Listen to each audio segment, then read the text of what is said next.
स्वागत है। चलिए, इसमें आज हम लोग जो कार्बनिक यौगिक थे, तो कार्बनिक यौगिकों का नामांकन को पढ़ रहे थे। फर्स्ट पार्ट में हम लोगों ने उन कार्बनिक यौगिकों के नामांकन किया था जिसमें कोई भी फंक्शनल ग्रुप अर्थात क्रियात्मक समूह नहीं लगा हुआ था। आज दूसरा पार्ट जिसमें क्रियात्मक समूह भी लगे हुए हैं, तो क्रियात्मक समूह वाले भी कार्बनिक यौगिकों का नामांकन के लिए उसमें हमने आपको 5th रूल बताए थे, 5 रूल और 4 यहाँ पे हैं, इनको आपको जानना है पहले। तो चलिए, और एक को कॉमन रूल्स बताया था जो सभी पे चालू लागू होगा। तो ये हमने लिखा है, पार्ट 5 चल रहा है, ऑर्गेनिक का 5वां है और नामांकन का दूसरा है। क्रियात्मक समूह वाले कार्बनिक यौगिकों का नामांकन, IUPAC नाम, जिसे हम जिनेवा पद्धति कहते थे, इसको भी हम लोगों ने पद्धतियों को बहुत डिटेल में पढ़ लिया था। तो इसमें सबसे पहले नंबर 1 पे जो लिखा जाता है वो प्रतिस्थापी अर्थात हाइड्रोजन फैमिली वाले। तो ये प्रतिस्थापी होते हैं क्लोरीन, फ्लोरीन, ब्रोमीन और आयोडीन। तो ये इसमें लिखे जाते हैं। फिर साइक्लो मतलब बंध श्रृंखला वाले होते हैं, जो क्लोज चेन बनाते हैं उनमें साइक्लो शब्द लगाते हैं। फिर उसके बाद एल्क में हाइड्रोकार्बन होते हैं। फिर बॉन्ड नेम एक इन आइन वो रहता है, सिंगल बॉन्ड या फिर डबल बॉन्ड या फिर ट्रिपल बॉन्ड। उसके बाद में इसमें तो C1, C2, C3 में तो ब्यूट ये चलता है। और फंक्शनल ग्रुप आपके फिर फंक्शनल ग्रुप में अल्कोहल है, OH है, एल्डिहाइड है, CHO है, CO कीटोन है, ये चलते हैं। तो ये एक क्रम है। ये फार्मूला आपके सभी पे लागू होगा। ये हमने मुद्दे भी बताया था, आज आपको फिर से लिख दिया है कि यही क्रम चलता है। एल्केन जो लिखते हैं, एल के बाद बॉन्ड नेम आता है, बॉन्ड नेम के बाद में फंक्शनल ग्रुप। साइक्लो बंध साइक्लिक है तो साइक्लो शब्द लग जाएगा। प्रतिस्थापी सबसे पहले दिए जाते हैं। तो ये तो मुख्य है, सभी पे अप्लाई होगा। अब इसमें पहला रूल है सबसे बड़ी श्रृंखला, कार्बन की सबसे बड़ी श्रृंखला का चयन करना। उसमें भी बताया गया था कि कार्बन की सबसे बड़ी श्रृंखला का चयन, लेकिन यहाँ पे रूल अलग हो जाता है। जिसमें क्रियात्मक समूह फंक्शनल ग्रुप उपस्थित हो तो वो वाली हमें बड़ी श्रृंखला लेनी पड़ती है। यहाँ पे आप इसी से समझ जाएंगे। देखिए, ये हमने एग्जाम्पल लिया है जो इस पे बहुत फिट बैठता है। यहाँ से देखेंगे तो 1, 2, 3, 4, 5, 6 हो रहे हैं। तो सबसे लंबी चेन तो सीधी मिल रही है, लेकिन अब इसमें सीधी चेन तो मिल रही है, लेकिन जो फंक्शनल ग्रुप है OH, थोड़ा सा इसका हम कलर चेंज करते हैं। देखिए, ये OH फंक्शनल ग्रुप है, ये इधर लगा हुआ है। अब फंक्शनल ग्रुप की तरफ यदि इधर से आएंगे 1, 2, 3, 4 ही हो रहे हैं, लेकिन इधर से आएंगे 1, 2, 3, 4, 5 हो पा रहे हैं, जबकि सीधी चेन में 6 हो रहे हैं। अब यहाँ पे सीधी चेन 6 को वैल्यू नहीं मिलेगी क्योंकि उसमें फंक्शनल ग्रुप नहीं है, तो कम वाले को वैल्यू मिलेगी क्योंकि उधर से अंकन करेंगे, इधर से फंक्शनल ग्रुप लगा हुआ है। तो फंक्शनल ग्रुप लगा है, तभी यहाँ पे 1 इसको कहा गया, 2, 3, 4, 5। तो कार्बन के जो 6 बन रहे थे इनको कैंसिल किया गया और कार्बन की जो छोटी चेन उससे 5 आ रही है, इसको टिक किया गया। कारण क्या है? कारण ये है कि यहाँ पे फंक्शनल ग्रुप है, इस वाले में फंक्शनल ग्रुप हमको मिल रहा है और इस वाले में फंक्शनल ग्रुप नहीं मिल रहा है, इसलिए इसका नामांकन इस तरीके से किया गया। तो सबसे बड़ी कार्बन की श्रृंखला वो ली जाती है जिसमें फंक्शनल ग्रुप लगा हो, भले ही सीधी चेन में उससे ज्यादा है तब भी फंक्शनल ग्रुप वाले को वैल्यू देनी पड़ती है। इसलिए ये रूल अलग हो गए क्रियात्मक समूह वालों के, उसमें ऐसा नहीं था। तो यहाँ पे देखिए, अब इसका नाम कैसे निकालेंगे? ये 2 है, तो 2 पे आपका क्या लगा हुआ है? अब यहां से देखिए पूरा इतना, ये देखो पूरा C2, इसमें एक कार्बन ये, एक कार्बन ये, तो इसी को आप कह सकते हैं C2 को। 3 और 2 5, तो ये बन गया एथिल। तो 2 पे लगा हुआ है एथिल, तो ये पहले लिख दिया। फिर उसके बाद में पेंटेन, क्योंकि ये आपका एल्क नेम है, तो टोटल कितने हो रहे थे? 5। यहां से जाएंगे तो टोटल कार्बन 5 थे, तो पेंटेन आ गया। फिर 1 पे क्या लगा हुआ है? ऑल। ये देखिए, ये है फंक्शनल ग्रुप। फंक्शनल ग्रुप जो है सबसे बाद में रहेगा, उसके पहले बॉन्ड नेम रहता है, फिर एल्क का नेम रहता है, उसके पहले प्रतिस्थापी रहते हैं। तो इस तरीके से प्रतिस्थापी है या पार्श्व श्रृंखलाएं हैं वो पहले रहती हैं, इसलिए 2 एथिल ये पांच श्रृंखला थी, और पेंटेन ये एल्क था, फिर बॉन्ड नेम इसमें एन जुड़ा हुआ है, फिर आपका ऑल निकाला गया है। ये बिल्कुल उसी पे आधारित है जो ये है। एल्क के पहले कोई भी प्रतिस्थापी है, प्रतिस्थापी में यहाँ पे आपका ये था एथिल, क्योंकि ये श्रृंखला थी तो एथिल था। एथिल किस पे लगा था? 2 पे, तो 2 ले लिया गया, 2 एथिल। उसके बाद टोटल साइक्लो, बंद साइकिल कोई है नहीं, तो बंद वाला नहीं है, तो फिर एल्क का नाम लिखना पड़ेगा। एल्क मतलब कार्बन की मैक्सिमम, तो टोटल 5 हो रहे थे, 5 के लिए पेंट बनता है, तो इसको आप चाहें तो इस तरीके से भी लिख सकते हैं, पेंट प्लस। अब उसके बाद में सब सिंगल बॉन्ड है, तो सिंगल बॉन्ड है तो इसमें एन जुड़ेगा, क्योंकि एल्क के बाद में बॉन्ड नेम रहता है, तो बॉन्ड नेम आपका एन आ जाएगा। और फिर उसके बाद में लास्ट में फंक्शनल ग्रुप जुड़ता है, फंक्शनल ग्रुप आपका ऑल लगा हुआ है, तो ये ऑल आ जाएगा। अब इसको पेंट प्लस एन को ही पेंटेन कहते हैं, तो इसी को पेंटेन कहा जाता है। अभी हमने इसको पेंटेन लिख रखा था, अब आपका क्लियर हो गया। पेंटेन और 1 पे लगा था ऑल, तो 1 ऑल, ठीक है। तो पूरा नाम 2 एथिल पेंटेन 1 ऑल। तो इस तरीके से ये नामांकन आप कर सकते हैं, मेन फॉर्मूला यही है। उसके बाद में नियम नंबर 2 क्या कहता है? रूल नंबर 2 कहता है कि कार्बन श्रृंखला पे अंक लिखना। अब क्रियात्मक समूह के पास वाले सिरे से अंक लिखे जाते हैं, मतलब अंकन, कार्बन के ऊपर अंकन हमेशा उधर से करेंगे जिधर से हमें कोई फंक्शनल ग्रुप नियरेस्ट होगा, जिधर से नियरेस्ट होगा उधर से लिखेंगे। अब यहाँ पे देखिए इधर फंक्शनल ग्रुप नहीं था, लेकिन यहाँ पे फंक्शनल ग्रुप लगा हुआ है, एमाइड लगा हुआ है, इसलिए इधर से अंकन किया गया 1 2 3 4 5। जो इसका अंकन उधर से करेंगे जिधर से क्रियात्मक समूह अर्थात फंक्शनल ग्रुप प्रेजेंट है। फंक्शनल ग्रुप को ज्यादा वैल्यू मिलती है, इसलिए अंकन हमेशा उसी साइड से होता है। अब इसका नाम निकालिए, देखिए 2 और 4 दो ऐसे स्थान हैं, ये देखो एक 2 और एक 4, 2 और 4 ऐसे स्थान हैं जहां पे 4 मिथिल लगे हैं, 1 2 और 3 मिथिल लगे हैं। देखिए 1 2 3, तो 2 पे 1 है और 4 पे 2 है, तो टोटल कितने हैं? 2 पे लगे और 4 पे लगे हैं, है ना। तो 2 और 4 पे मिथिल की संख्या कितनी है? 3 है, तो 3 4 मतलब 2 और 4 पे लगे हैं, कितने लगे हैं? 4 पे ट्राई मेथिल, तो 3 मेथिल हो जाएंगे, 1 2 3 ट्राई मेथिल पेंटेमाइड। टोटल की संख्या कितनी है? 5 है, 5 कार्बन आया है, तो पेंटेन, और ये ग्रुप है, फंक्शनल ग्रुप को लास्ट में जोड़ेंगे एमाइड, तो पेंटेन एमाइड। तो ये आपका इस तरीके से कंफर्म हो गया होगा। फिर से एक बार देख लीजिए, नंबरिंग इधर साइड से कर रखी है, इधर से फंक्शनल ग्रुप था, उसके बाद 2 पे लगा था 1 मिथिल और 4 पे लगे थे 2 मिथिल, तो इसलिए हमने क्या लिखा? 2 और 4, 2 और 4 लिख दिए। अब इसके बाद में इसको आप हटा भी सकते हैं, ट्राई मेथिल, तो 2 और 4 मिलकर के टोटल कितने हो गए? 3 के लिए होता है ट्राई और मेथिल है, ट्राई मेथिल। और फिर उसके बाद जब ये सिस्टम हो गया तो अब आपको एल्क का नाम लिखना पड़ेगा। तो एल्क, क्योंकि ब्रांच शाखाएं हो गई, एल्क में टोटल 5 है, तो पेंट सिंगल बॉन्ड है, तो पेंट प्लस एन, और आगे ग्रुप, फंक्शनल ग्रुप का नाम सबसे लास्ट में एमाइड, तो पेंटेनेमाइड। इस तरीके से इसका नाम निकला है। अब उसके बाद रूल नंबर 3 कहता है कि एक से अधिक क्रियात्मक समूह का नामांकन। तो फंक्शनल ग्रुप यदि एक से ज्यादा हो जाए तो किसको पहले वैल्यू दोगे? तो अंग्रेजी के अल्फाबेट का ध्यान देना पड़ता है। जैसे कि यहाँ पे दिया गया है, पहले मुख्य क्रियात्मक समूह लेंगे, फिर द्विबंध। तो डबल बॉन्ड को ज्यादा वैल्यू मिलती है ट्रिपल बॉन्ड की तुलना में, ये भी ध्यान रखना है। डबल बॉन्ड ज्यादा वैल्यू देता है ट्रिपल बॉन्ड की तुलना में। फिर 5 श्रृंखलाएं सबसे लास्ट में ली जाती है, यानी जो ब्रांच चेन होती है उनको लास्ट में देते हैं।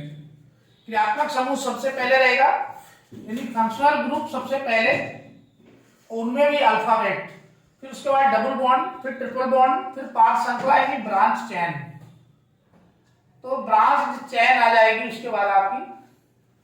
अब यहाँ पे देखिए एक और है ये O यानी ईथर वाला, फिर हाइड्रोजन फैमिली वाले ये, फिर उसके बाद NO2 जो फंक्शनल ग्रुप का सीक्वेंस है, फिर लास्ट में ये एल्किल यानी कि हाइड्रोकार्बन, ये आपके हाइड्रोकार्बन होते हैं, एल हाइड्रोकार्बन।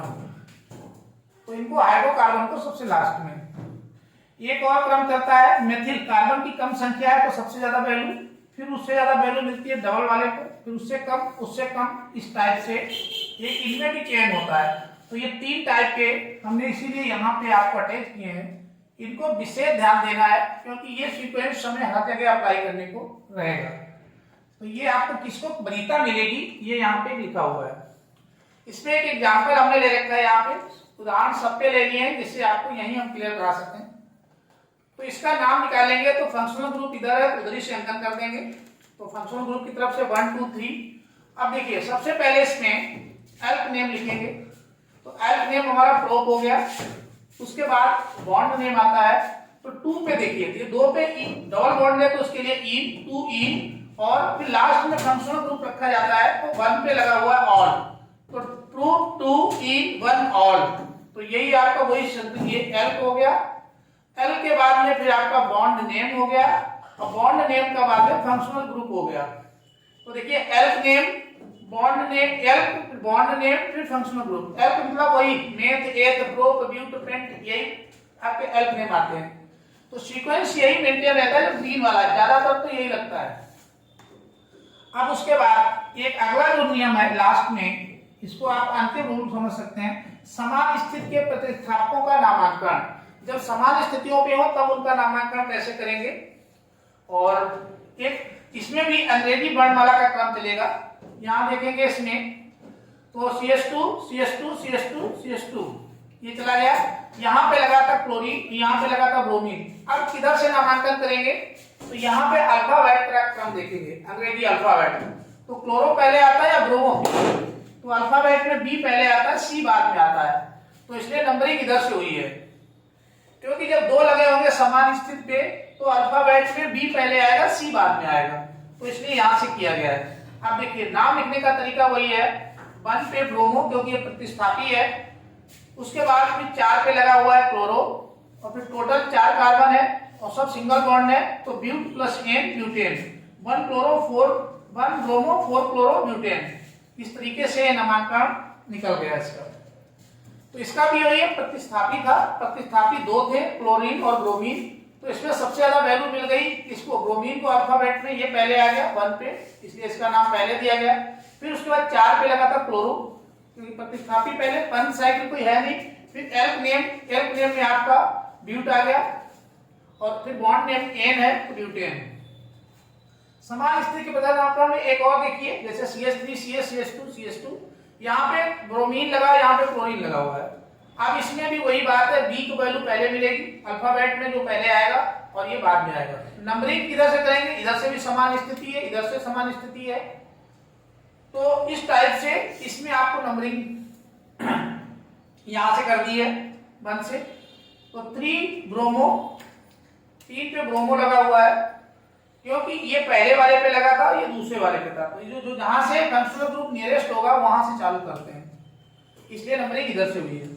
तो 3 ब्रोमो, तो B अल्फाबेट में पहले आता है, 1 क्लोरो, और टोटल 4 है, और सिंगल बॉन्ड है तो N ब्यूटेन। तो इस तरीके से इनके नामांकन आप आसानी से कर सकते हैं। और COOH जो होता है, एक चीज इसमें और ध्यान रखना, COOH जो होता है इसको ज्यादा वैल्यू मिल जाती है आपके OH की तुलना में, ये भी एक क्रम में ही आ जाता है जब सभी ये हैं। चलिए तो ठीक है, अब इसके आगे आपको फिर नेक्स्ट बताते हैं।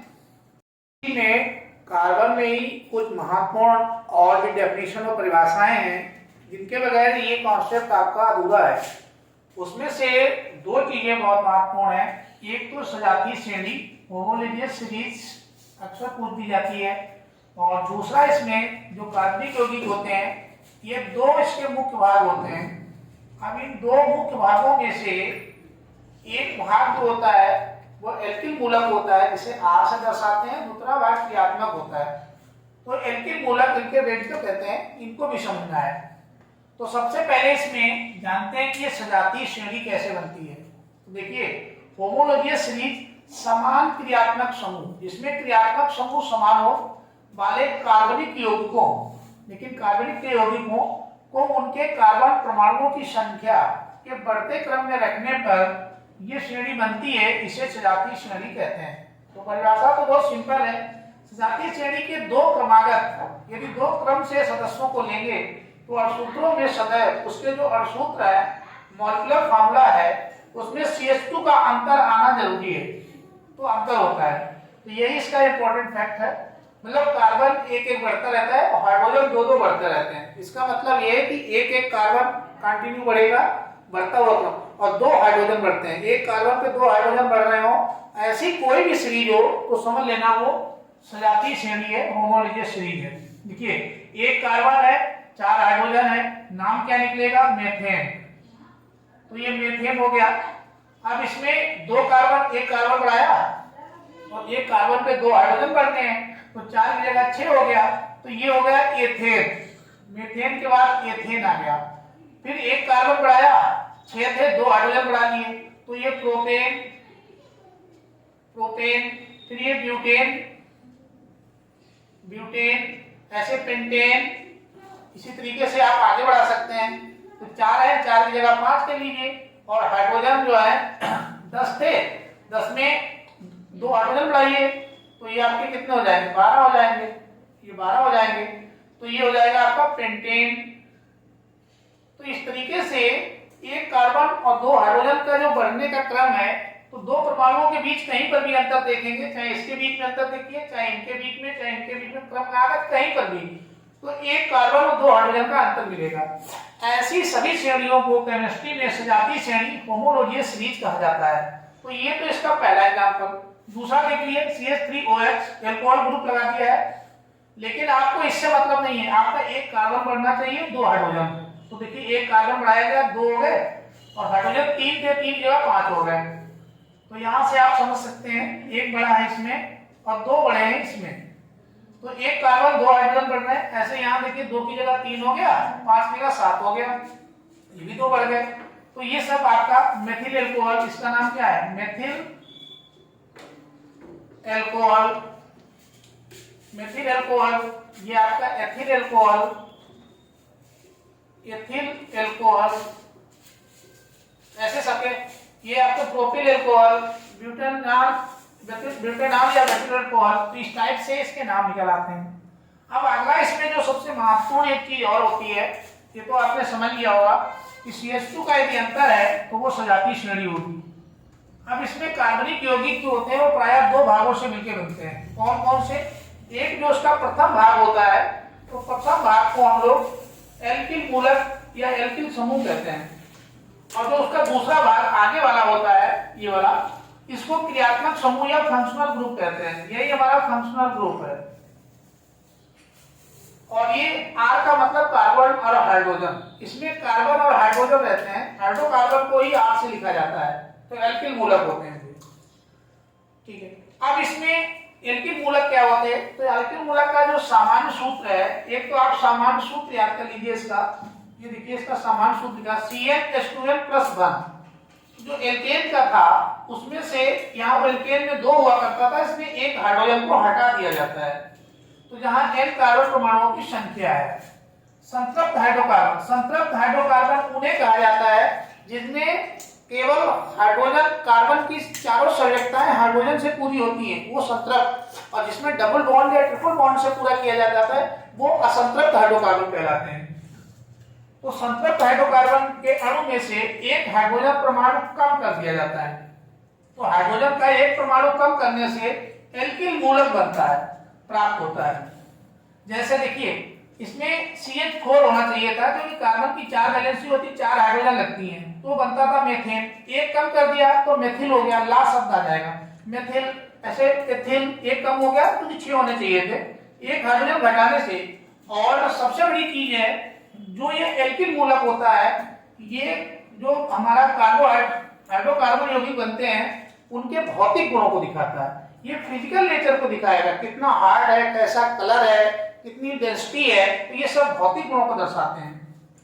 उसके बाद जो क्रियात्मक समूह होता है इसमें, जो दूसरा 2 भागों से मिलकर बना है ना, तो ये वाला जो प्रथम भाग है ये भौतिक गुणों को दिखाएगा, फिजिकल प्रॉपर्टी को दिखाएगा। ये हमेशा फिजिकल भौतिक गुणों यानी फिजिकल प्रॉपर्टी को शो करता है, जबकि ये दूसरा वाला जो भाग है रासायनिक गुणों को दिखाता है। तो इसके ये रासायनिक गुण केमिकल प्रॉपर्टी को शो करता है। तो जो फंक्शनल ग्रुप होते हैं वो केमिकल प्रॉपर्टी को शो करते हैं, जबकि एल्किल मूलक होते हैं वो फिजिकल प्रॉपर्टी को शो करते हैं। क्रियात्मक समूह कार्बनिक यौगिकों के रासायनिक गुणों को प्रदर्शित करता है और तमाम सारे क्रियात्मक समूह हैं, हैलोजन है, ईथर है गया, कीटोन हो गया, एल्डिहाइड हो गया, अल्कोहल हो गया, आपके इसमें बहुत सारे ये फंक्शनल ग्रुप लगते हैं। तो समस्त फंक्शनल ग्रुप जो लगे होते हैं वो उसके केमिकल प्रॉपर्टी को शो करते हैं, जबकि एल्किल मूलक जो पहला भाग होता है जिसमें हाइड्रोजन और कार्बन होते हैं उसे एल्किल मूलक कहते हैं। और एल्किल मूलक बनाने के लिए एक हाइड्रोजन को हटा दिया जाता है तो वो एल्किल मूलक बन जाता है। चलिए, उम्मीद करते हैं कि सजातीय श्रेणी और कार्बनिक यौगिकों में जो एल्किल मूलक और जो क्रियात्मक समूह है इसको भी आपने समझ लिया होगा। इसके बाद में आपको नेक्स्ट टॉपिक बताएंगे। तब तक थैंक यू फॉर वॉचिंग।